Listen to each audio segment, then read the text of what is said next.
My mother handed me a speech 6 minutes before our family accepted an award for my work. Her name was at the top, and my brother's sat beneath it. Mine appeared once, in a sentence that called me their technical helper. "Read it exactly as written," she said. We were standing behind the ballroom at the Briar Glen Museum. Through the doors, I could hear silverware, soft music, and almost 300 people waiting for the Heritage Medal ceremony. On the small table between us sat a gray film can. I knew every scratch on its lid. It held the first reel I had ever restored, a summer parade filmed more than 60 years earlier.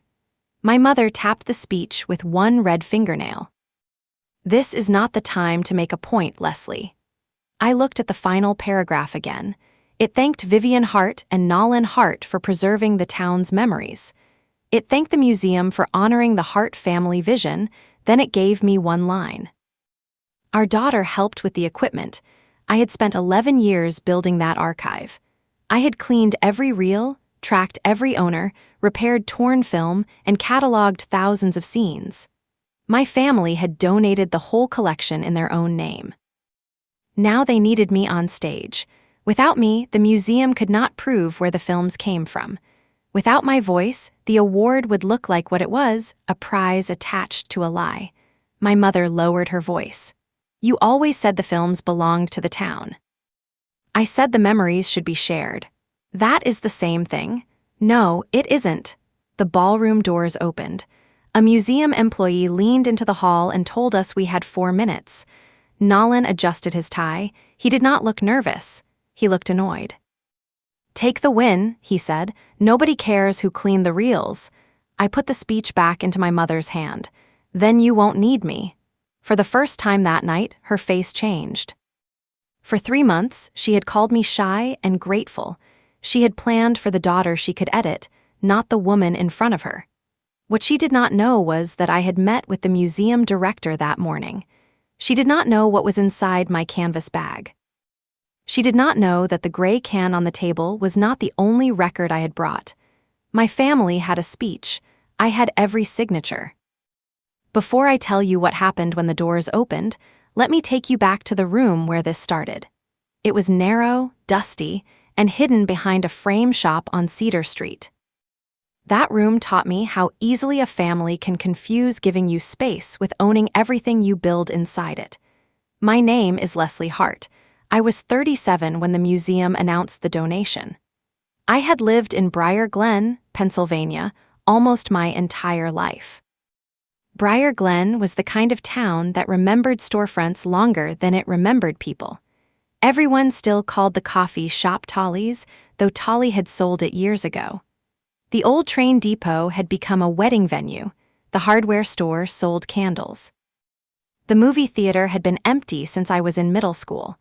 My family owned Hart Photo and Frame on Cedar Street. My grandfather opened it after returning from military service. My mother inherited it when he retired. By the time I was a child, the photo counter paid the bills. The frame shop kept the lights on. The family name hung above both in gold letters. My mother always loved those letters. Vivian Hart could turn any ordinary thing into proof that our family mattered. A newspaper clipping became a framed display, and a thank you note went behind glass. A ribbon from the county fair stayed in the front window for 6 years. She was not cruel in the obvious way. She packed my lunches. She remembered every school deadline. She sat in the front row at my concerts and corrected my posture from her seat. Her love always arrived with instructions. Nolan was 3 years younger. He understood those instructions better than I did. He smiled for photos. He joined committees.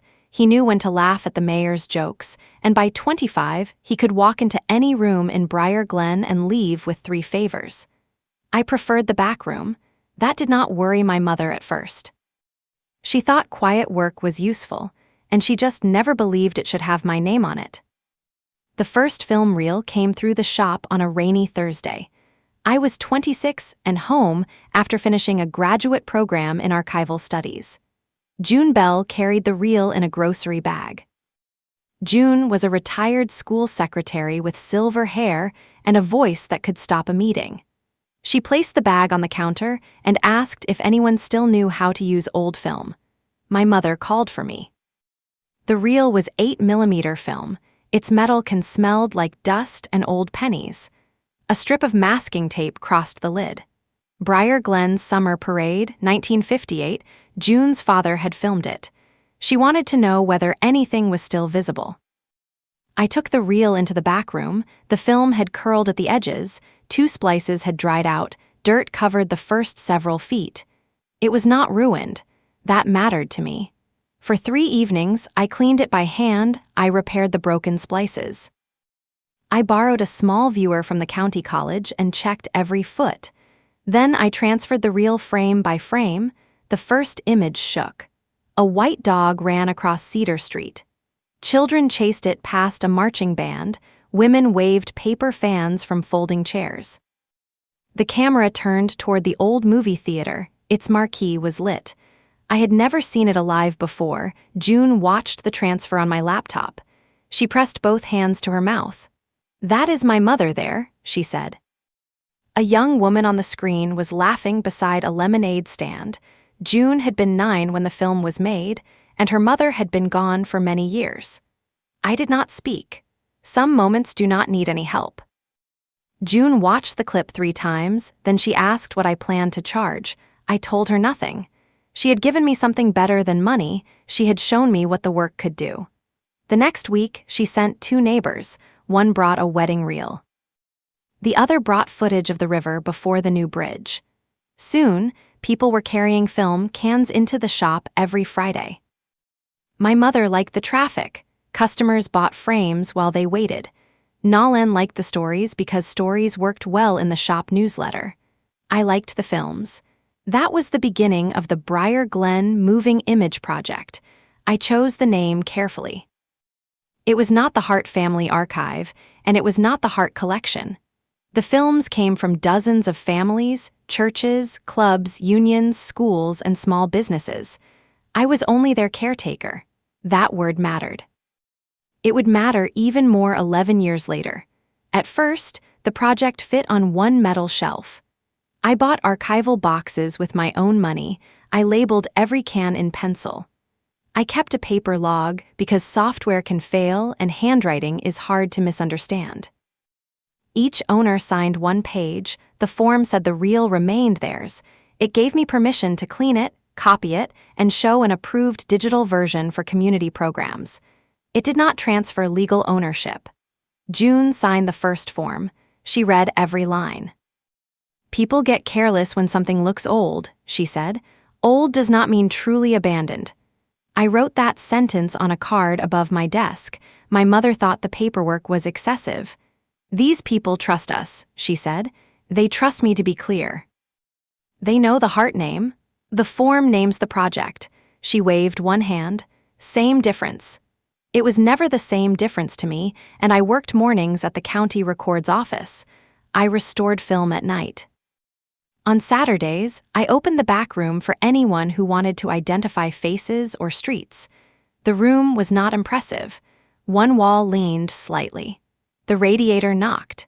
The only window looked into an alley where restaurant workers stacked empty oil cans. Still, people came. They sat beside me and called out names. "That is Coach Weller. That store burned before I was born. Pause there. The girl in the yellow coat is my aunt." I added every name to the catalog. The project grew through small acts, and a teacher donated a monitor. A mechanic built a stable table for the scanner. The library gave me 2 hard drives after replacing its computers. My mother gave me the room without charging rent. That was real help. I thanked her for it many times. She also let me use the shop's internet and electricity. Nalen designed a simple logo, and it showed a strip of film curving around the town clock.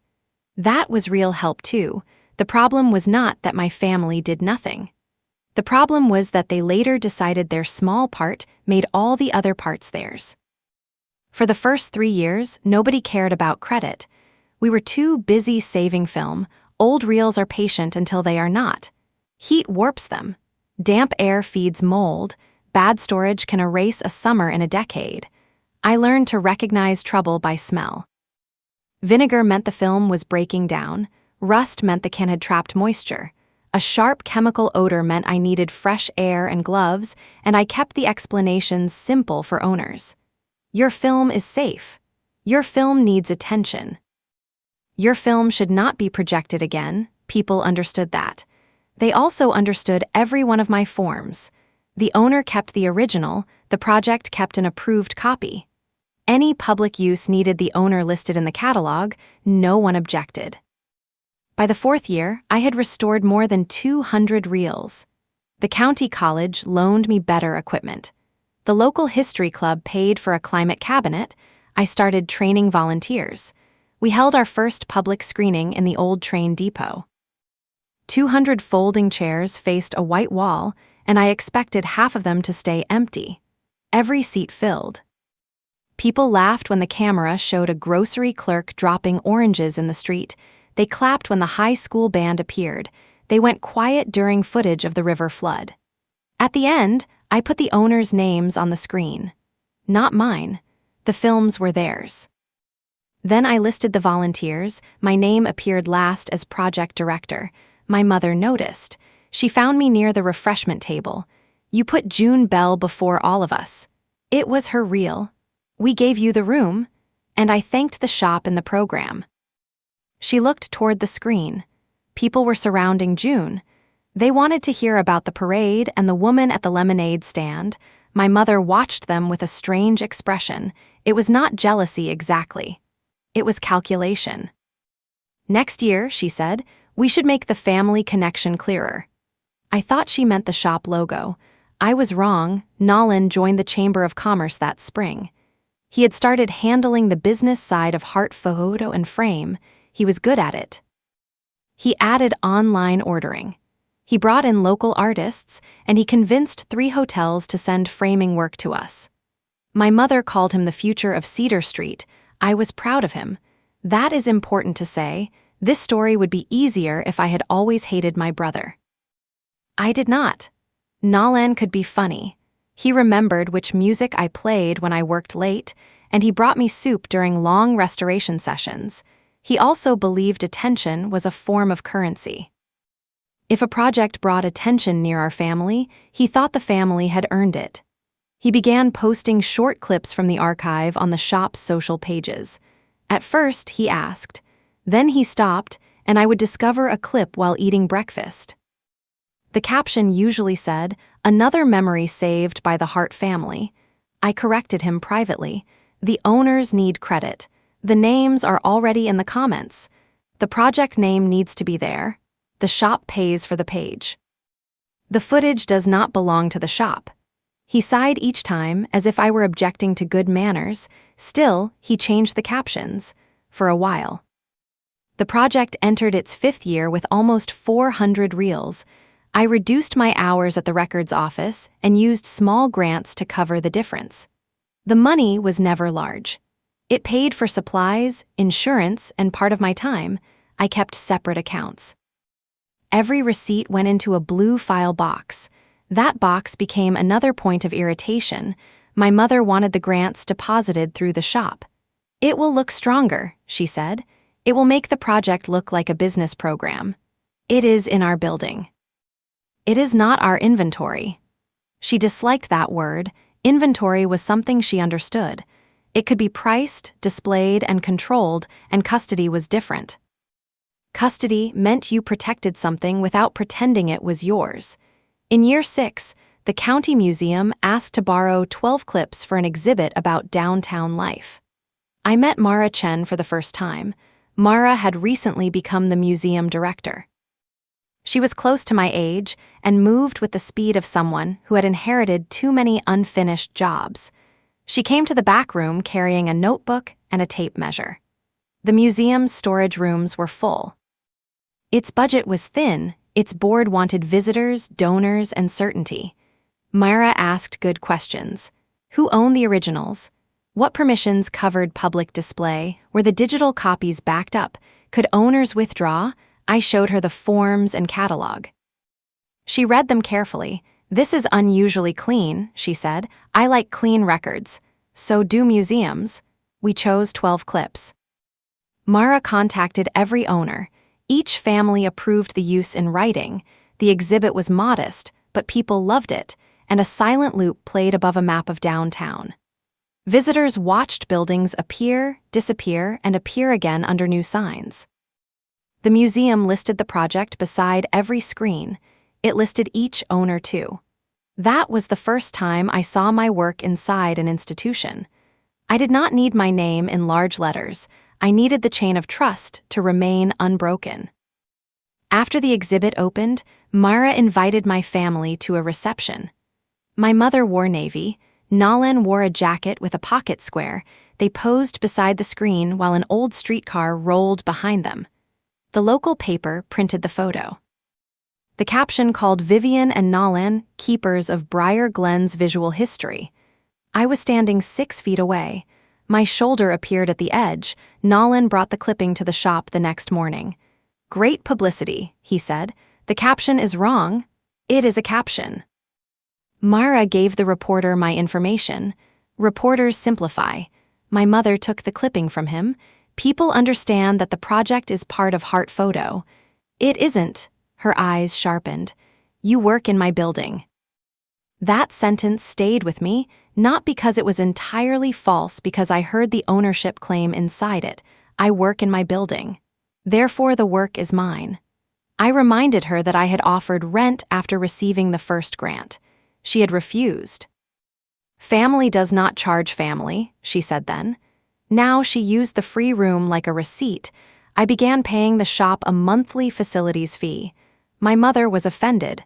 I insisted. The amount was fair. We signed a simple agreement. It named me as director of the independent project and the shop as the provider of workspace. I made 3 copies. One went into the blue box. One went to my mother. One went home with me. That agreement should have ended the confusion. Instead, it gave my family a date for when they started planning around me. The announcement arrived on a Tuesday morning. I was at the county records office, scanning building permits, when my phone began vibrating across the desk. The first message came from a teacher. "Congratulations." The second included a link. The third asked whether I needed volunteers for the move. I opened the article. The headline filled my entire screen. Hart family donates landmark film collection to Briar Glen Museum. Below it was a photo of my mother and Nalin standing in the museum lobby. Mara stood beside them, and all 3 held the gray can from June's parade reel. I read the first paragraph twice. Vivian Hart and her son, Nalin, had donated more than 600 historic films collected and preserved by their family business. The gift would create a permanent Hart Family Film Center. My name appeared near the bottom. The family's daughter, Leslie, had assisted with technical restoration. Assisted. I stopped hearing the office around me. The article said the archive would move to the museum within 30 days. It mentioned a donor wall, a public gala, and a new annual prize named for my grandfather. It called the collection an outright gift. I knew what that meant, and an outright gift means ownership changes hands. No one had asked the owners. No one had asked me. I called Mara first. She answered with a bright voice. "Leslie, I hoped you would see the announcement." "I saw it. We wanted to surprise you." "You did." There was a pause. I asked her one question. "What exactly did my family donate?" "The full physical and digital collection." "They do not own it." Silence. Then I heard a door close on her end. "Vivian signed the deed of gift." "Vivian owns the room. She does not own the reels." The materials came through the family shop. They came through my project under custody agreements. Mara's voice changed, not defensive. "Careful. I was told the project was a program of Hart Photo. It is independent. You saw the forms." "I saw sample forms 6 years ago. They are still the forms." Another pause. "Can you send me the current records?" "Yes. Please do that today." I hung up and called my mother next. She did not answer. Nalin did. "Before you start," he said, "this is good. For whom? For everyone. You donated property you do not own, he laughed once. Not because anything was funny, because he wanted the sentence to sound absurd. The reels have been sitting in our building for a decade. That is storage. We paid the overhead. I pay a facilities fee. Recently, for 5 years. Leslie, listen. The museum can protect the archive better than you can. You always wanted that. I wanted a proper museum partnership. This is one. Why is my name missing? It is not missing. It says I assisted. You did assist. My hand tightened around the phone. Who directed the project? This is exactly why Mom did not tell you. Answer me. You get territorial. I looked at the rows of county files around me, and nothing about my work felt like territory. The project was built on borrowed memories. That made accuracy more important, not less. What did Vivian sign? A standard donation form. Send it to me. You can see it there at the meeting. What meeting? The museum board wants all of us there Friday. They are announcing the Heritage Medal. I almost missed the next sentence. They are giving it to the family. The county had awarded the Heritage Medal for nearly 50 years. Teachers received it. Preservation crews received it. Once, an entire volunteer fire company received it. My mother had framed a newspaper page about the medal when my grandfather was nominated and lost. Now she had finally found another route. Nalin kept talking. The gala will be good for the shop. It will also be good for the museum. It will be good for you. What is good for me? You hate public speaking. You get the recognition without the pressure. I understood then. They had not forgotten me. They had assigned me a role: quiet daughter, useful technician, grateful helper. I told Nalin to stop the move until the ownership records were reviewed. His voice went flat. Do not embarrass Mom. Then do not move anything. We have a schedule. So do the owners. He hung up. I left work early and drove to Cedar Street. The gold letters above the shop looked unchanged. The front window held 3 framed copies of the newspaper announcement. My mother had placed one beside the register. She was speaking to a customer when I entered.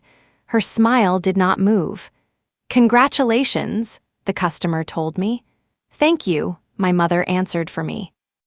I waited until the customer left, then I put my copy of the custody form on the counter.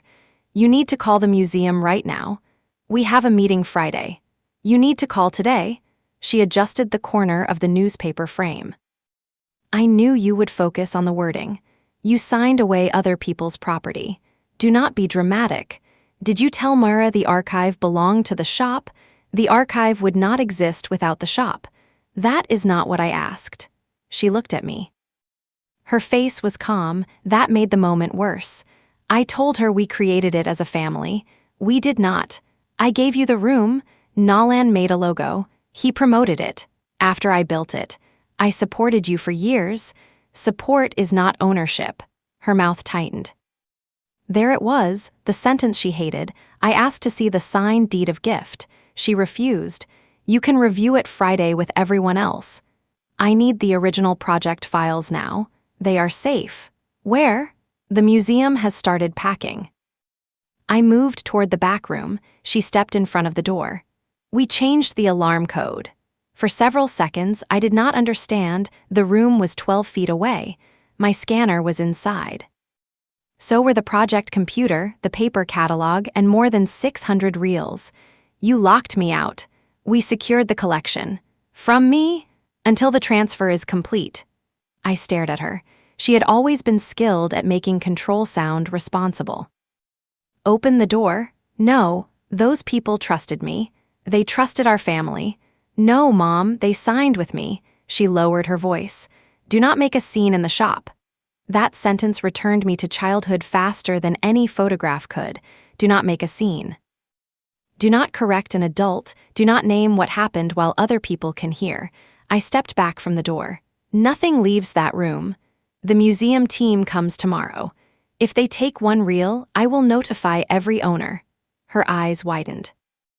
You would frighten them for no reason? You gave me the reason. I walked out before she could answer. In my car, I called Mara again. I told her I had been locked out, and she sounded genuinely shocked. "The movers are not coming tomorrow," she said. "Nolan says they are. I will cancel them. Put it in writing." She did. The email arrived before I left the parking space. Transfer paused pending review of ownership and custody documentation, and I read it 3 times, then I drove home and opened my spare records. My family believed the archive lived in the back room. It did not. Every scan had 2 backups. One stayed at the county college. One stayed in a fireproof cabinet in my apartment. Every agreement had a copy. The originals were in the blue box behind the locked door, but signed duplicates were in binders under my bed. That night, I carried the binders to my kitchen table and 641 reels, 189 separate owners, 11 years. I started a new list. Who needed to know? What the museum had claimed. What the family had signed. What had to stop before trust became damage. At midnight, June Bell called. She did not say congratulations. She said, "Did you give them my film?" "No. The paper says your mother did." "I know. Can she?" "No." June was quiet, then she asked the question I had been avoiding. "Can you stop her?" I looked at the binders spread across my table. "Yes," I said. That answer changed everything.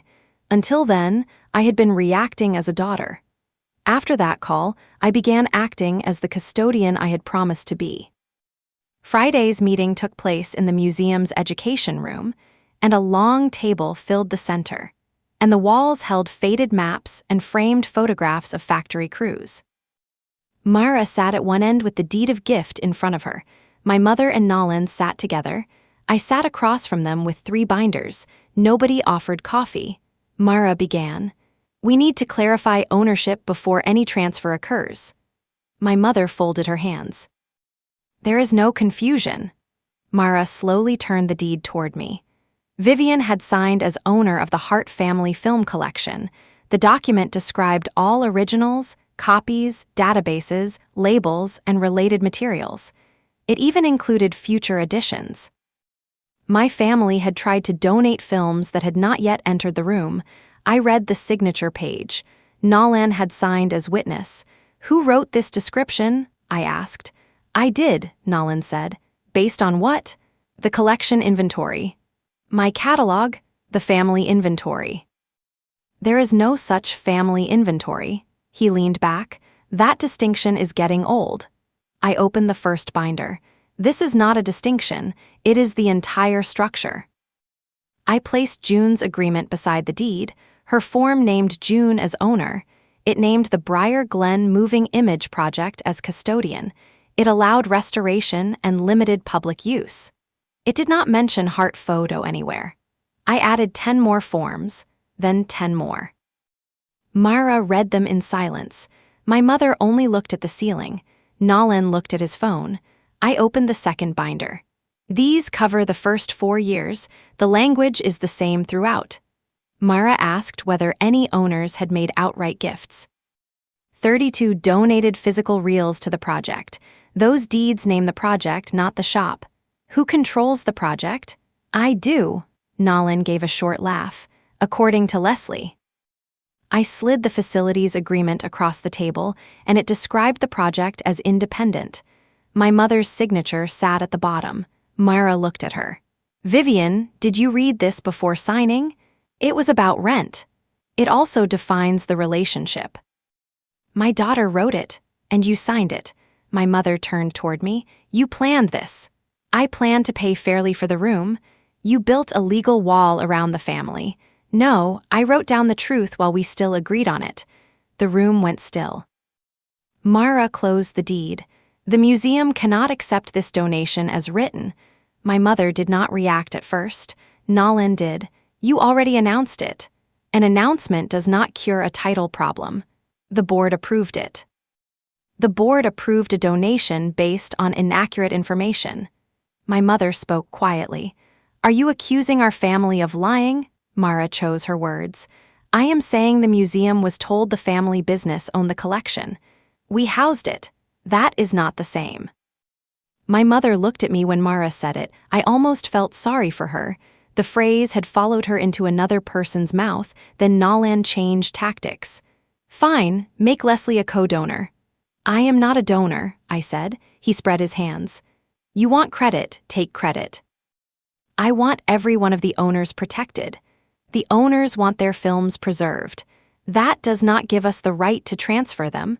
Nobody is selling anything. Ownership still matters when no money changes hands.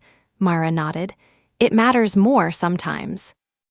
My mother abruptly pushed back her chair. This is humiliating. No, I said. The newspaper article was humiliating. She stood. We wanted to honor you. You erased me. Your name was included. As technical help. Because that is the work you did. I looked at her. I had spent years explaining restoration in words she could understand, and I had shown her damaged frames, catalog records, permissions, grants, and screenings. She knew. Calling me a technician was not confusion. It was editing. Mara asked us to sit. My mother remained standing. What happens to the gala? She asked. The medal decision belongs to the county committee. They chose our family. They chose the donation as described. Nalan leaned forward. Do not pull the award over paperwork. Mara's expression hardened. Provenance is not paperwork. That was the first moment I trusted her completely. She had made a mistake. She had believed my family. She had used an old sample instead of requesting current records. Now she was not hiding behind embarrassment. She was correcting it. Mara proposed a review. The museum would pause the donation, issue a short correction, and contact the owners. The archive could still move under a custodial partnership if the owners agreed. The project would remain independent, and my family would receive credit for providing workspace. I would be listed as founder and director. It was fair. My mother called it an attack. Nalan called it a branding disaster. I called it accurate. We left without an agreement. In the parking lot, my mother caught my arm. Her grip was not hard. It did not need to be. Fix this. I am trying. You know what I mean. Say it. She released me. Tell Mara the family on the project. That would be false. You lived under my roof. You worked under my roof. You built this under my roof. I also grew up under your roof. Do you own that too? Her face went pale. Nalan stepped between us. Enough, he looked at me. We have sponsors attached to the gala. Mom has invited half the county. The medal is already engraved. Then correct the engraving. You enjoy this. The accusation surprised me. He needed my resistance to be cruelty. Otherwise, he would have to look at what he had done. I enjoyed the project before you turned it into a family monument. My mother walked away. Nalan stayed. He told me the shop had paid for new display cases tied to the announcement. He had ordered signs. He had promised the chamber a preview event. Those were your choices. They were based on your work. Exactly. He stared at me for a long moment, then he said something honest. Nobody would care if it were just your project. The words landed cleanly, not because I believed them, because he did. He believed the Hart name created value. He believed my years became important only when he attached the family to them. I put the binders in my car. Then let the award go. He shook his head. You do not understand how this town works. I understand exactly how this archive works.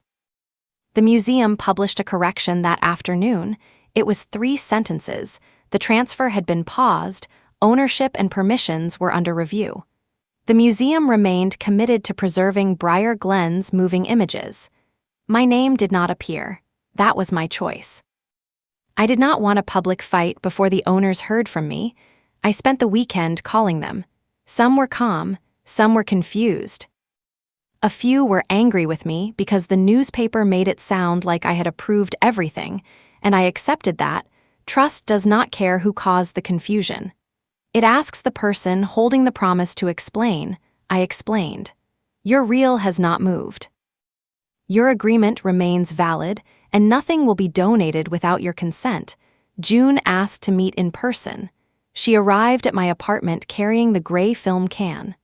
I had given it back after the first transfer, but she kept it wrapped in a towel in her closet.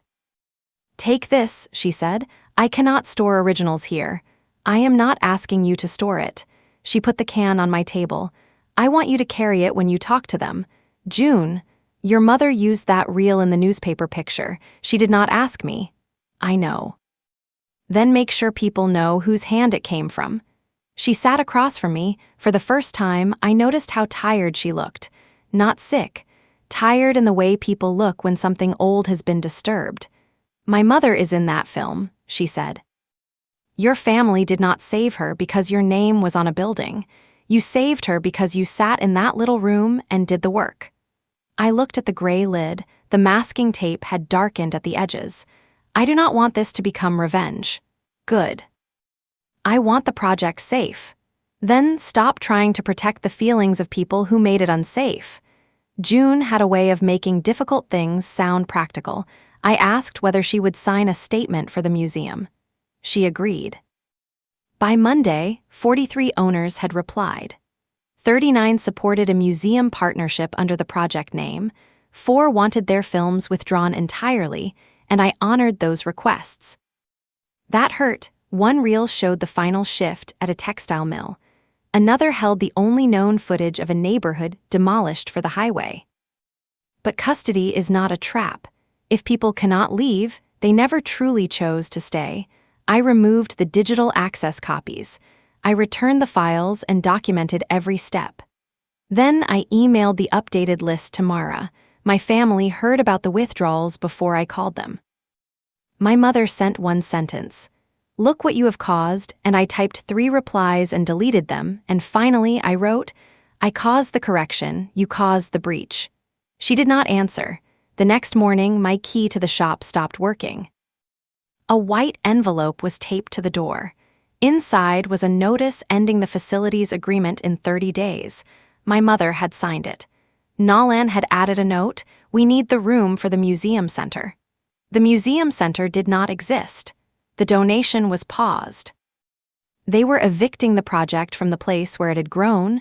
For 10 minutes, I stood on Cedar Street holding the notice while people passed behind me. Then I called Mara. She answered before the second ring. "The old library annex is empty," she said after I explained. "It is ugly, but it is dry. I cannot ask the museum for space while this is under review. You are not asking. I am offering temporary emergency storage. I need a lease. I can have one by tomorrow." Trust can break in a single sentence. It can also begin there. The annex had once held children's books, and the shelves were gone, but pale rectangles marked the walls. A paper moon still hung from one ceiling tile. The heating system worked. The doors locked. The museum placed a portable climate monitor beside the radiator. It was enough. Mara arranged for a neutral records company to supervise the move from the shop. My family could not touch the ownership issue, but they could not deny me access to my equipment and files. The move happened on a gray Wednesday. My mother stayed behind the front counter. Nalan followed every box with a clipboard. He counted the scanner, the monitors, the cabinets, and each chair. When the movers reached the climate cabinet, he blocked the doorway. "The shop paid for that. The history club paid for it. It was delivered here."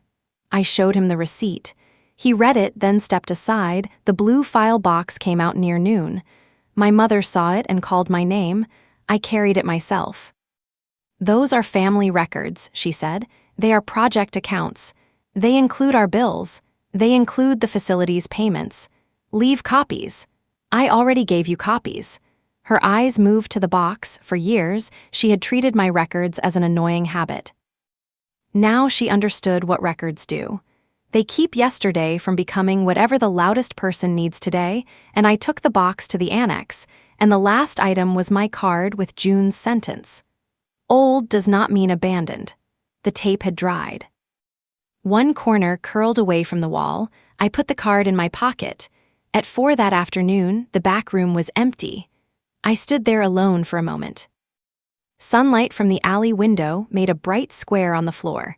I could see the marks where the shelves had stood. I had imagined leaving that room someday. I thought I would leave because the project had outgrown it. I had not imagined being pushed out by the people who called my work theirs. My mother appeared in the doorway. "You did not have to do this." I turned toward her. "You ended the agreement because you made the shop look dishonest. The deed was dishonest. We misunderstood the structure. You wrote the structure with me." She looked past me at the empty room. "Your grandfather built this place for family, and I built the project for the town. Without us, you would have had nothing." That was the story she needed. A room became everything. Electricity became authorship. A family name became permission. "I had people who trusted me," I said. "That was not nothing." She crossed her arms. "The Metal Committee meets next week. Tell them this was a misunderstanding." Was it? Her jaw moved. She did not answer, and that silence gave me more truth than an apology would have. I left the key on the counter. The annex became busy within days. Volunteers brought folding tables. The county college moved the scanner. June arrived with a box of labels and declared the paper Moon our official guardian. People laughed. I did too. It felt wrong at first. Then it felt necessary. The project had lost 4 collections, a room, and the belief that my family would protect it, and it had not lost its purpose. Myra sent each owner a plain letter. The letter offered 3 choices: keep the reel with the project, move it to the museum, or take it home. No one had to surrender ownership to share a memory. 11 kept originals at home, and the 4 who withdrew remained withdrawn. The archive became smaller on paper and stronger in truth. Nolan called that sabotage. He posted that administrative objections had delayed the Hart Family Film Center. June replied that she owned her reel and that I had founded the project. He deleted her comment. Screenshots traveled through town before dinner. A reporter called me, but I declined an interview. The owner's films were not weapons in a family feud. I gave one written sentence. The project is correcting ownership records and will continue under the agreements each family chose. Nolan called within minutes. "You made us look guilty. I did not mention you.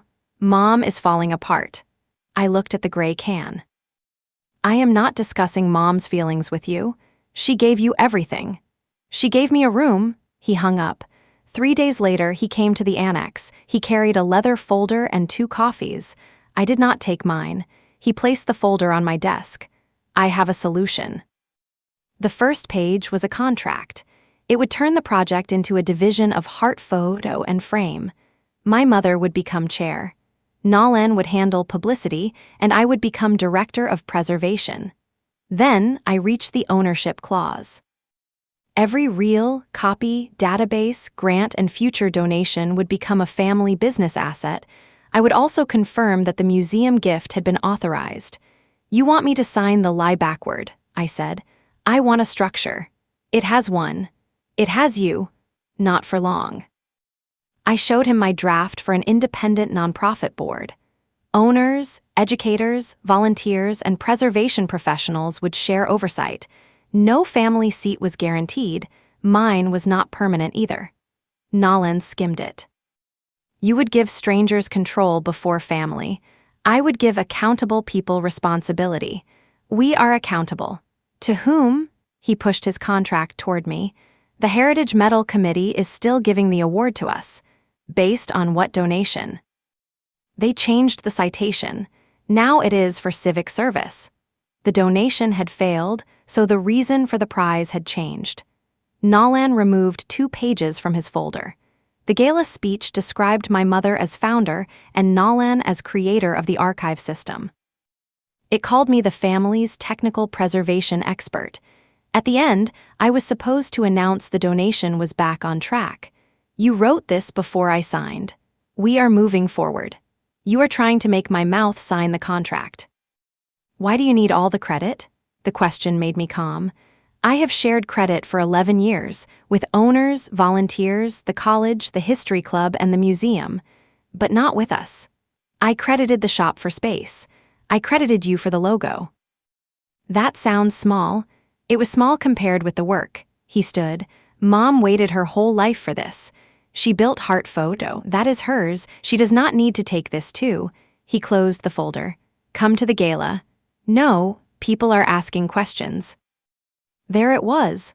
They needed my face beside theirs. My presence would become consent. He left the contract and took the speech. The next day, Mara asked me to meet at the museum. She closed her office door and handed me the gala program. The Hart family still appeared on the cover. Inside, the medal citation had changed. For sustaining local preservation and making a major collection available to the public. Who approved this? I asked. The county committee. Did you tell them the donation failed? Yes. Did you tell them why? Yes. Then why is the award still going to my family? Mara looked embarrassed. Your mother has served on several civic boards. Nolan secured sponsorship for the restoration wing. The committee believes canceling would create more controversy, so they are rewarding the cleanest version of the story. That is one way to say it. What is yours? They are afraid. I appreciated the honesty. Mara turned to the final page. They added you as an individual presenter. Presenter? They want you to accept on behalf of the family. I laughed then. I could not help it.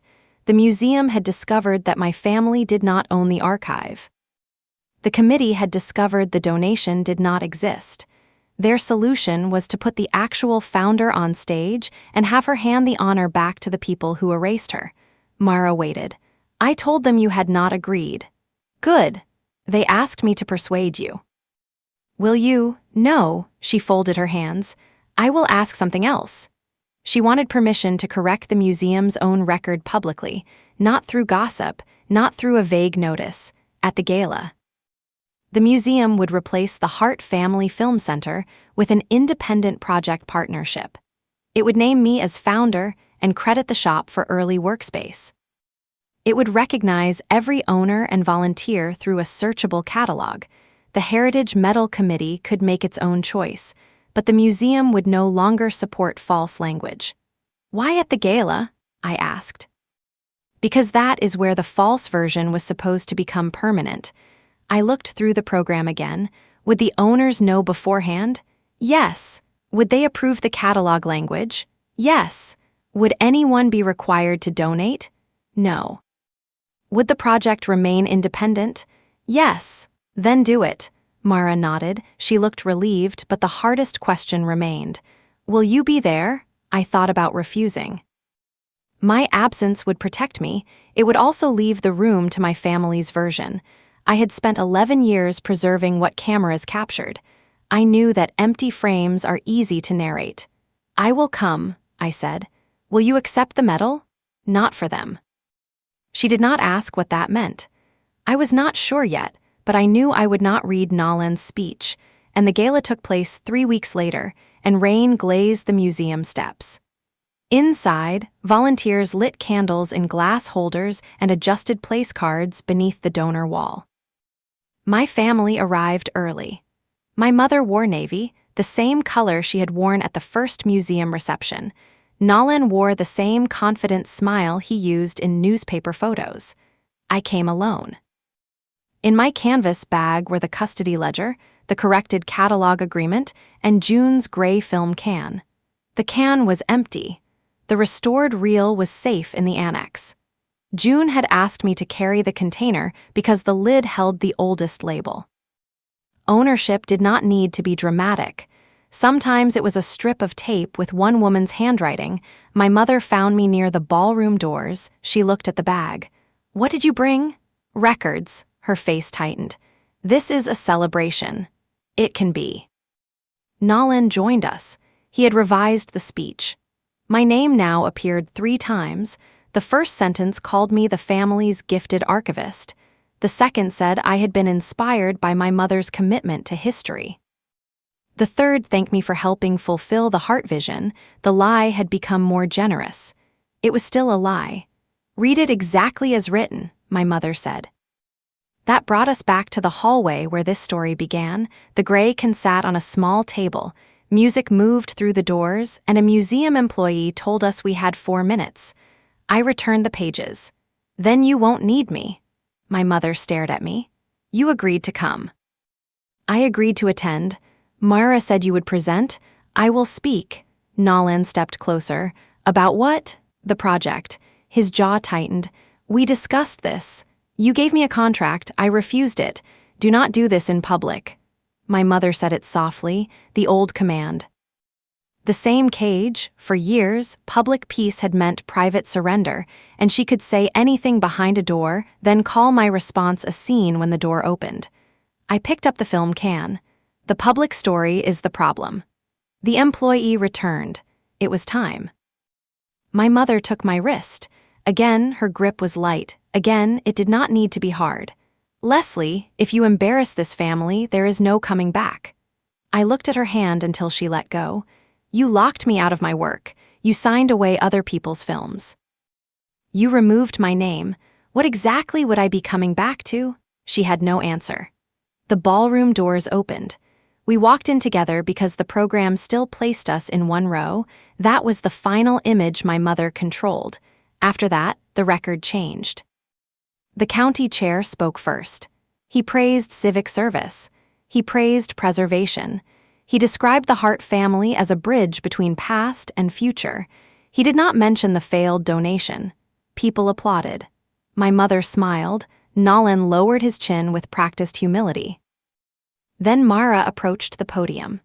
She did not smile. She explained that the museum had reviewed the archive's ownership and corrected its accession records. The original films remained with their owners unless those owners chose otherwise. The Briar Glen Moving Image Project remained independent, and she named me as founder and director. Then she named the partners: the county college, the history club, the volunteers, the participating families. Hart Photo and Frame appeared once for providing workspace during the project's early years. The room changed, not loudly. Heads turned. Programs opened. People read the words that should have been there from the start. My mother sat perfectly still. Mara continued. The planned Hart Family Film Center would not open. In its place, the museum would host a partnership governed by the project and participating owners. The donor wall would carry no family name above the collection. Instead, every film would display its source and permission record. That was the correction. Simple, specific, permanent. Then Mara invited me to the stage. I carried the gray can. The applause began unevenly, then grew, and I set the can beside the microphone. For 1 second, I could see the whole room. June sat in the second row. Volunteers filled 2 tables near the back. My mother watched me without blinking, and the revised speech waited in my bag. I did not touch it. This can held the first reel I restored, I said. My voice sounded steady. It belongs to June Bell. June lifted one hand. People turned toward her. Her father filmed a summer parade. Her mother appears beside a lemonade stand. June trusted me to clean the reel and make a copy. I placed the ledger beside the can. This book records what that trust means. Every reel has an owner. Every owner has a choice. A room, a scanner, or a family name cannot replace that choice. The ballroom was silent. I looked at my mother. Then I looked away. This was not a private argument anymore. It was not about making her feel small. It was about making the truth large enough to survive us. My mother gave the project space during its early years. My brother designed its first logo and helped promote screenings. I am grateful for those things. Nolan shifted in his chair. I continued. They did not found the project. They did not own the films. They did not direct the restoration. Support deserves credit. It does not create ownership. No one moved. I will not accept a medal based on a donation that never belonged to my family. I will accept recognition for the project only if it includes the people whose names were removed from the first story. I opened the ledger. I read June's name, then I read the names of the first 10 owners. I read the names of the volunteers who had worked more than 5 years. I named the college technician who had repaired our scanner without charging us. I named the history club that bought the climate cabinet. I did not read all 189 owners. The full list appeared on the screen behind me, and Mara had prepared it. Names filled the wall where the Hart family title had been planned. The county chair returned to the microphone. He looked shaken. He had two choices: defend the printed award or respond to the truth in front of him. He removed the medal from its case. "The committee's citation was incomplete," he said. That was a polite word. It was enough for the moment. He announced that the Heritage Medal would go to the Briar Glen Moving Image Project and its participating community. Not to me alone. Not to my family, to the structure that had actually preserved the films. I accepted it as project director. Then I handed it to June.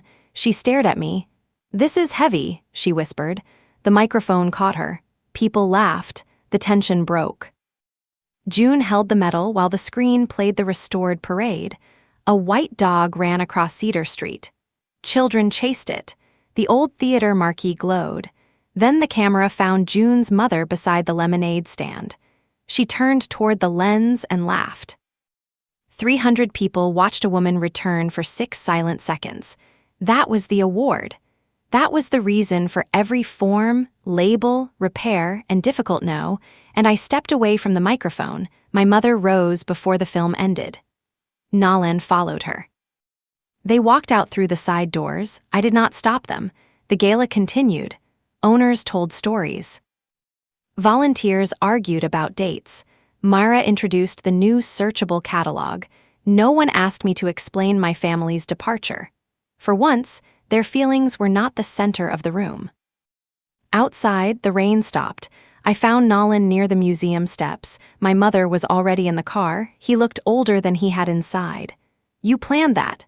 "Yes. You made us look like thieves." I described what each person did. "You knew how people would hear it." I knew how they heard the first version. He looked through the glass doors at the screen. June's reel had started again. "You could have warned us." "I warned you before the newspaper article, before the move, before the contract, and before tonight." He looked down. That was the closest he came to agreement. "Mom will never forgive you." I held the canvas bag against my side. "She is allowed to feel that. You are really done." "No," he looked up. "I am done pretending peace means letting her write my part." He did not answer. I went back inside. The museum partnership opened that winter. The annex remained our workroom. We painted over the pale shelf marks but left the paper moon on the ceiling. The new board included 2 film owners, 1 teacher, 1 museum representative, 1 preservation specialist, and 1 volunteer.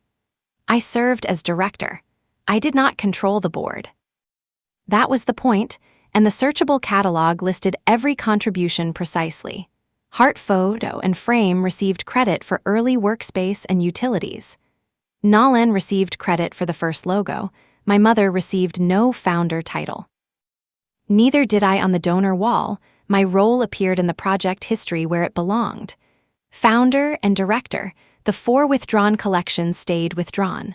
Months later, 1 owner returned. 3 did not. We respected all 4 decisions. The shop removed the newspaper frames from its window. Nolan left the chamber campaign he had tied to the film center. He never apologized, and he did send the project our original logo files.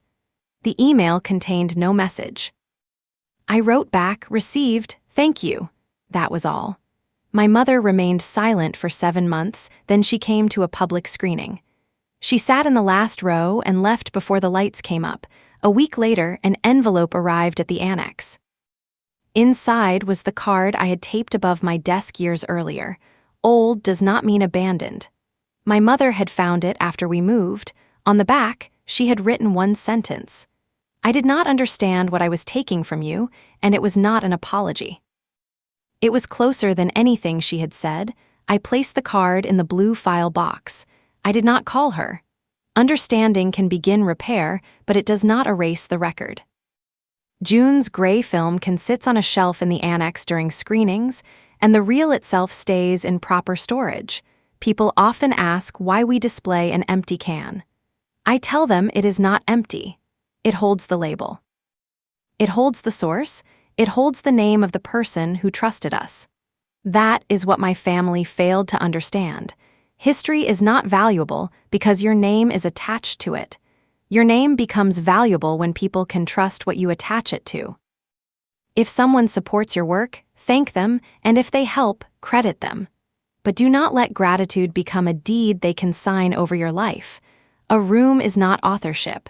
A favor is not ownership. And family peace is not peace when it requires you to disappear from the record. The first time I saw June's mother laugh on that damaged reel, I thought restoration meant bringing an image back. Now I know it can mean something else. Sometimes restoration means returning every name to the place where it belonged.